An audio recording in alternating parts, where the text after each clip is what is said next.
The recruitment office was unusually quiet that Tuesday morning when Private First Class Noah Bennett leaned back in his chair and grinned at the other soldiers scattered around the waiting area. "I'm telling you guys, this new assignment is going to be cake. Desk duty, regular hours, no more mud and rain." Staff Sergeant Mark Reynolds looked up from his paperwork and chuckled. "Bennett, you've been saying that for 3 weeks.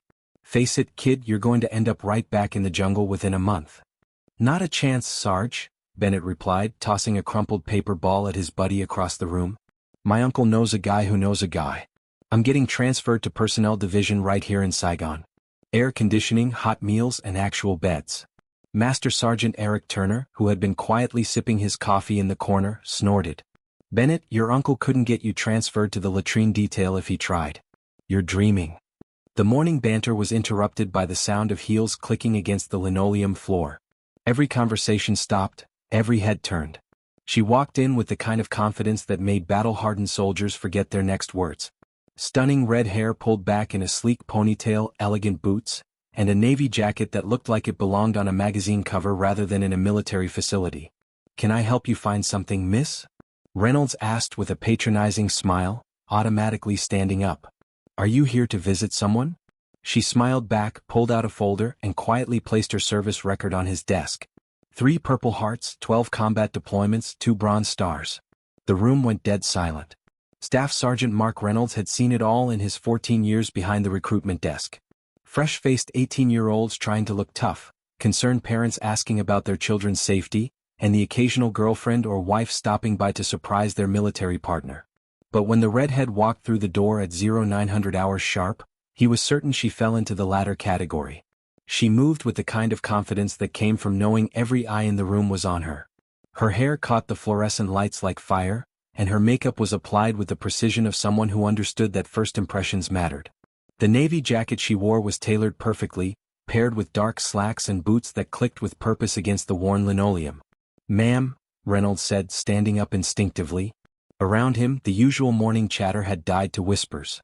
Corporals pretended to shuffle paperwork while stealing glances. Even the grizzled master sergeant who ran the office looked up from his typewriter.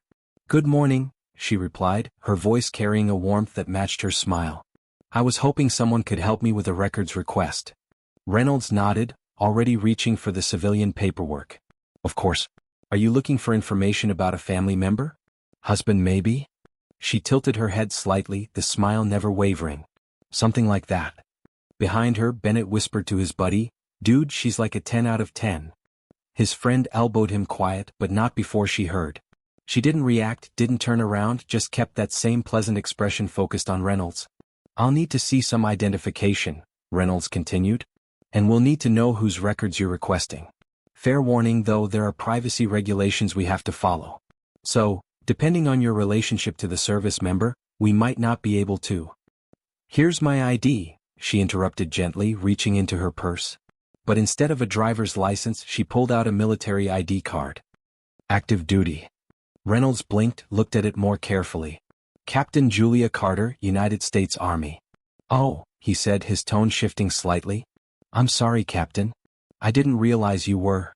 "It's fine," she said, waving off his apology. "Happens all the time."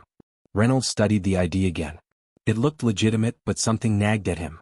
She was too polished, too put together. Most officers he knew, especially the ones who'd been in long enough to make captain, had a different edge to them.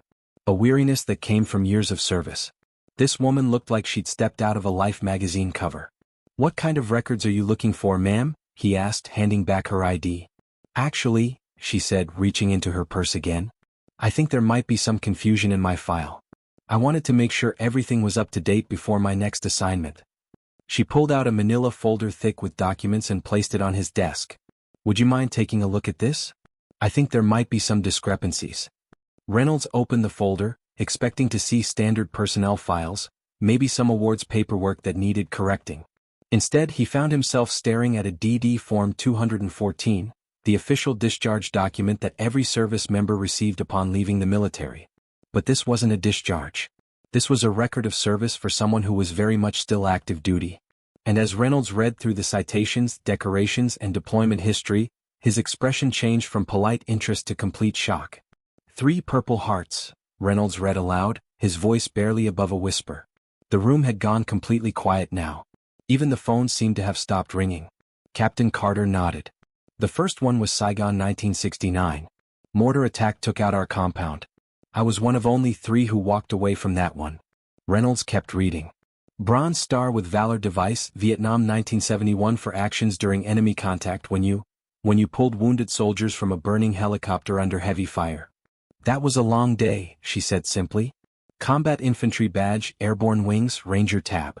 Reynolds looked up at her, then back at the paperwork. Ma'am, this says you've done 12 combat deployments.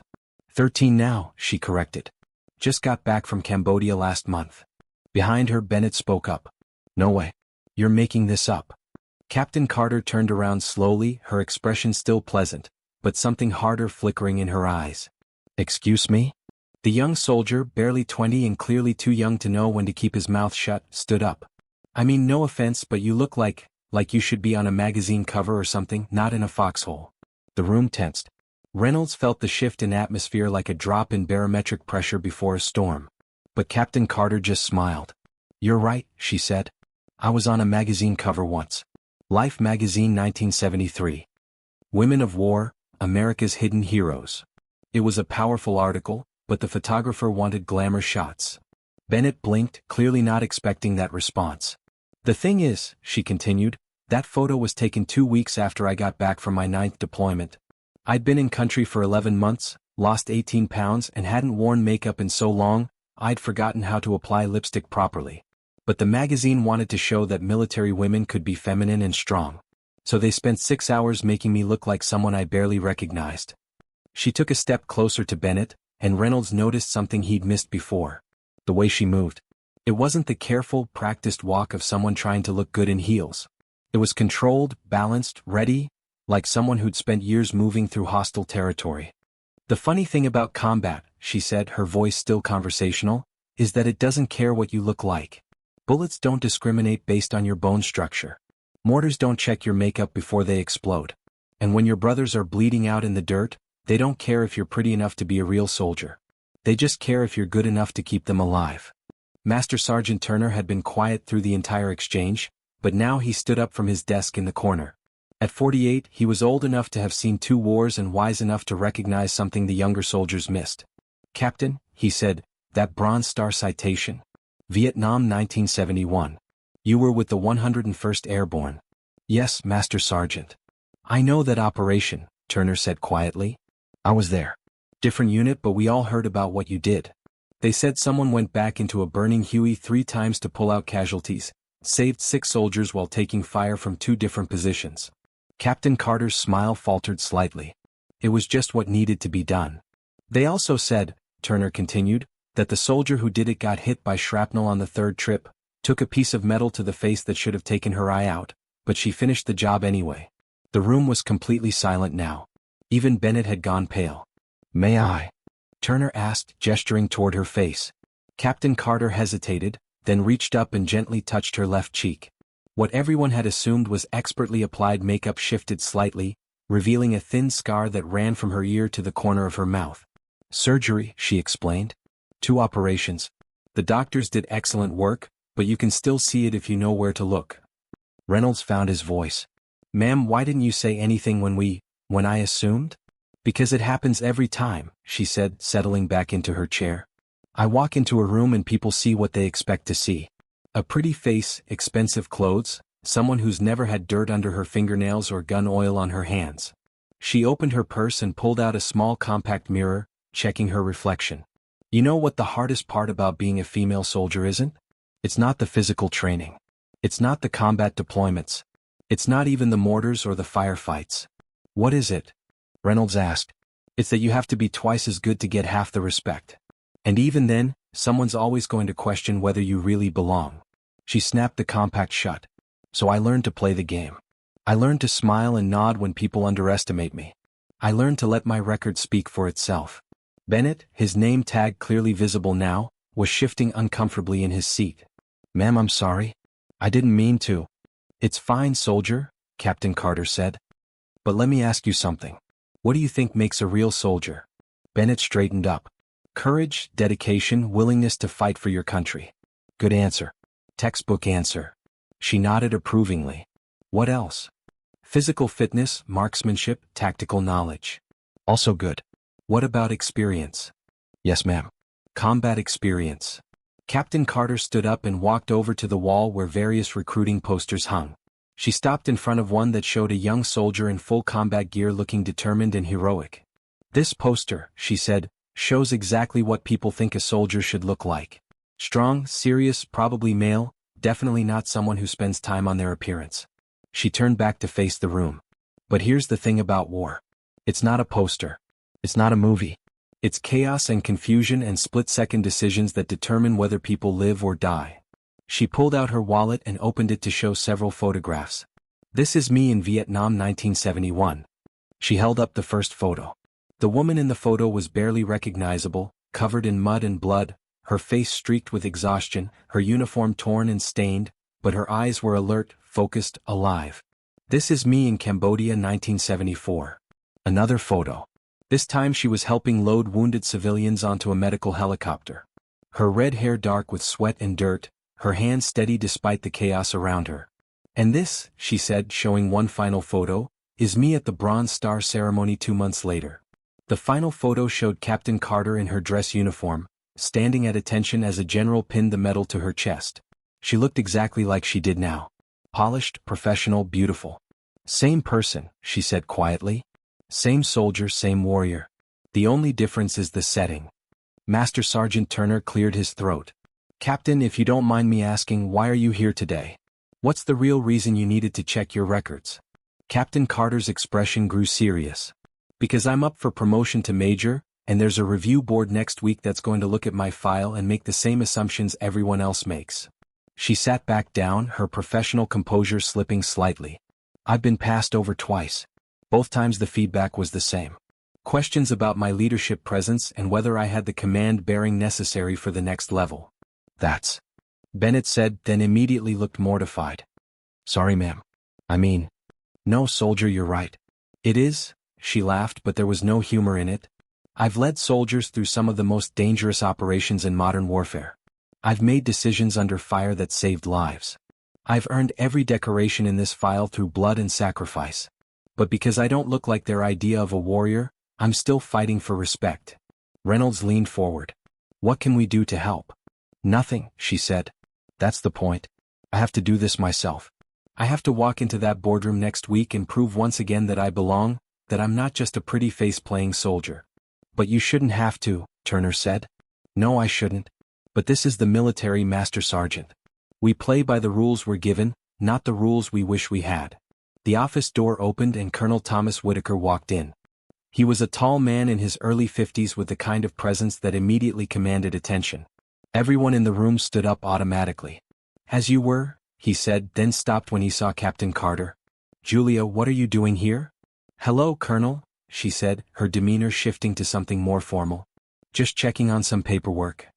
Colonel Whitaker's eyes moved to the documents spread across Reynolds's desk. Mind if I take a look? Captain Carter hesitated, then nodded. Of course, sir. Whitaker picked up the service record and began reading. His eyebrows rose slightly as he scanned the list of decorations and deployments. Jesus, Julia, I knew you were good, but this is impressive. Sir. Intimidating, he corrected.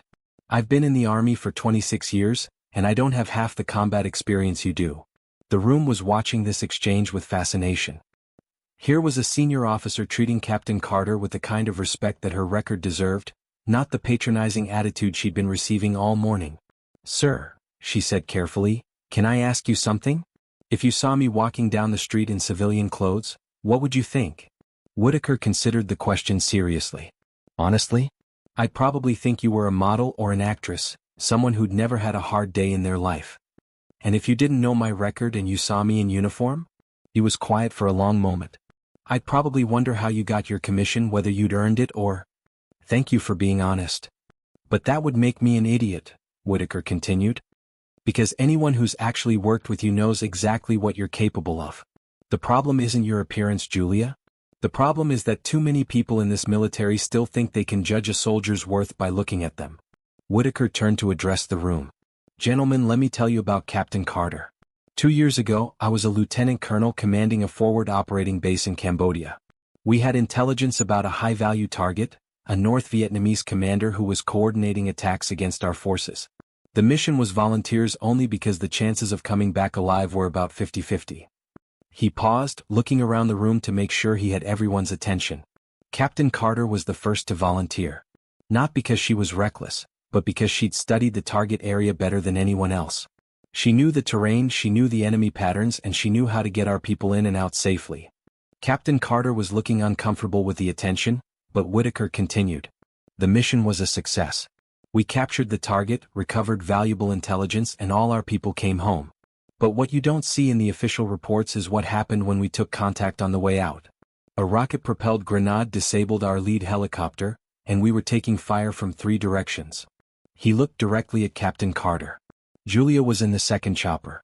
She had 2 choices: stay with her unit and fight from cover, or run across 60 meters of open ground under fire to help the wounded soldiers in the downed aircraft. What did she do? Reynolds asked. She ran, Whitaker said simply. Through gunfire, through smoke, through chaos. She reached the disabled helicopter, pulled out 4 wounded soldiers and got them to safety. Under fire. While wounded herself. The room was completely silent. That's the kind of soldier Captain Carter is. That's the kind of leader she's always been. And anyone who can't see that because they're too busy looking at her hair color or her makeup is a fool. Bennett looked up at Carter, his face flushed with embarrassment. Ma'am, I was wrong. I said things that were. You reacted to what you saw, she finished. That's human nature. But I was wrong and I said things that were disrespectful. You said things that I've heard 1,000 times before, she corrected. The difference is that today someone spoke up for me. Someone who actually knows what I've done. Whitaker nodded. Which brings me to why I'm here. Julia, I have news about your promotion board. Her expression tightened. Bad news? The opposite. The board was moved up. It's this afternoon and I'm the senior member. Captain Carter blinked. This afternoon? 1,400 hours. And after reviewing your file, your complete file, I can tell you that the board won't be focusing on your command presence or your appearance. They'll be looking at your record of service, your leadership under fire, and your potential for future assignments. Sir, I don't know what to say. Don't say anything. Just show up at 1400 and be yourself. The real you, the soldier you've always been. After Colonel Whitaker left, the office remained quiet for several minutes. Finally, Reynolds spoke up. Captain, I owe you an apology too. When you walked in here, I made assumptions. I treated you like a civilian. It's okay, Sergeant. Really? No, it's not okay. I'm supposed to be a professional. I'm supposed to recognize a fellow soldier when I see one. Captain Carter gathered her paperwork and stood up. Can I tell you something, all of you? They nodded. The hardest part about being underestimated isn't the frustration. It's not even the anger. It's the temptation to prove yourself in ways that don't matter. To get louder, to get tougher, to try to become someone else's idea of what a soldier should be. She smoothed down her jacket. I spent my first few years in the army trying to be more like the men around me. I cut my hair short, I stopped wearing makeup, I tried to make myself smaller and less noticeable. I thought if I could just blend in, I'd be accepted. What changed? Turner asked. I realized that I wasn't serving my country to blend in. I was serving to stand out, to be the best soldier I could be, not the best imitation of someone else. She picked up her purse and headed toward the door. The military is changing slowly but surely. And it's changing because people like me, people who don't fit the traditional mold, keep showing up and proving that we belong. Ma'am, Bennett called out as she reached the door. Good luck with your promotion board. She turned back and smiled. The same warm, genuine smile she'd worn when she first walked in. Thank you, soldier. And Bennett? Yes, ma'am? That transfer you're hoping for? Work for it. Earn it. Don't wait for your uncle's connections to save you. Be the soldier who deserves it. After Captain Carter left, the office remained unusually quiet. The normal chatter and phone calls resumed, but there was a different energy in the room. Reynolds found himself looking at each person who walked through the door with new eyes, wondering what assumptions he was making, what stories he was missing. Around noon, Turner approached his desk.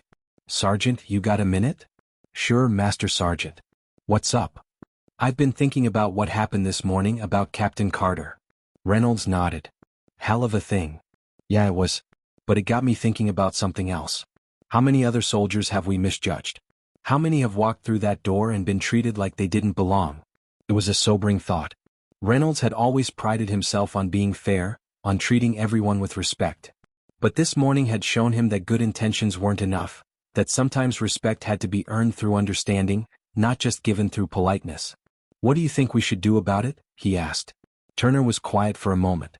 "I think we need to remember that every person who walks through that door has a story, and we need to listen to that story before we decide what we think we know about them." At 1500 hours, Reynolds's phone rang. It was Colonel Whitaker. "Sergeant, I wanted to let you know that Captain Carter's promotion board went very well. She'll be Major Carter by the end of the week." "That's great news, sir." "She deserves it." "She does. And I wanted to thank you and your team for how you handled things this morning. It meant a lot to her." After Reynolds hung up, he looked around the office. Bennett was helping an elderly veteran with his benefits paperwork, taking extra time to explain each form. Turner was speaking with a young woman in civilian clothes, listening carefully to her questions about joining the military. Maybe they were all learning something. 3 months later, Major Julia Carter walked back into the recruitment office. This time she was in her dress uniform, her new rank insignia gleaming on her shoulders, her ribbons and decorations displayed in perfect order. The office went quiet again, but this time it wasn't from shock. It was from respect. "Congratulations, Major," Reynolds said, standing immediately. "Thank you, Sergeant. I wanted to stop by and thank you all for that morning. It reminded me that there are still good people in this world, people willing to learn and grow." Bennett approached, looking more mature than he had 3 months earlier. "Ma'am, I got that transfer. Personnel division. But I earned it like you said." "I'm proud of you, soldier." Turner smiled from his desk. "Major, we've made some changes around here. New procedures for how we handle walk-ins. Making sure we listen before we judge." "That's wonderful to hear, Master Sergeant." As she turned to leave, she paused at the door. "Oh, and Sergeant Reynolds, that young woman who was here yesterday asking about officer training, the one who seemed nervous about whether she was military material?" "Yes, ma'am." "She reminded me of someone I used to know, someone who had to learn that being different doesn't mean being less than.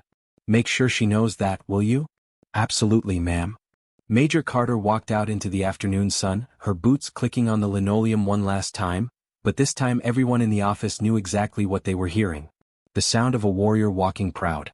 Sometimes a hero doesn't wear camouflage paint or carry the biggest weapon. Sometimes she walks into a recruitment office wearing elegant boots and a navy jacket, not asking for recognition, just hoping the world will stop misunderstanding the strength she's carried for years. Julia Carter never asked to be defended. She didn't tell her story to prove a point. She didn't need to, because there are soldiers like her who believe that doing the right thing shouldn't require applause, who carry their scars privately, their memories quietly, and their honor with a weight most people will never recognize until the moment it's too late. But not this time. Because this time someone spoke up. This time someone remembered. This time a man with eagles on his collar stood in an office not to plead, but to correct something we all too often get wrong. Forgetting what sacrifice looks like once the war is over, forgetting that those who saved lives overseas are still fighting for respect here, forgetting that silence doesn't mean weakness. It often means strength too deep to explain. Julia Carter didn't leave that office vindicated. She left unchanged because she never needed anyone's validation to tell her who she was. But for once, the world paused long enough to see it. And maybe that's the lesson we carry forward. Not to wait for medals or ceremonies, but to recognize greatness while it's still walking quietly among us. Welcome to Quiet Tale Studio. Before we begin this story of assumption, courage, and hidden strength, tell me in the comments where you're watching from today. And if you believe stories like this need to be remembered, hit that subscribe button and help us make sure they are. Because at Quiet Tale Studio, we believe that the most powerful stories don't shout. They stand tall and let their actions speak for themselves. Have you ever met someone who shattered your assumptions? Someone who showed you that strength comes in many forms? Share their story in the comments below. And remember, at Quiet Tale Studio, we believe that every person has a story worth telling, and every story has the power to change how we see the world.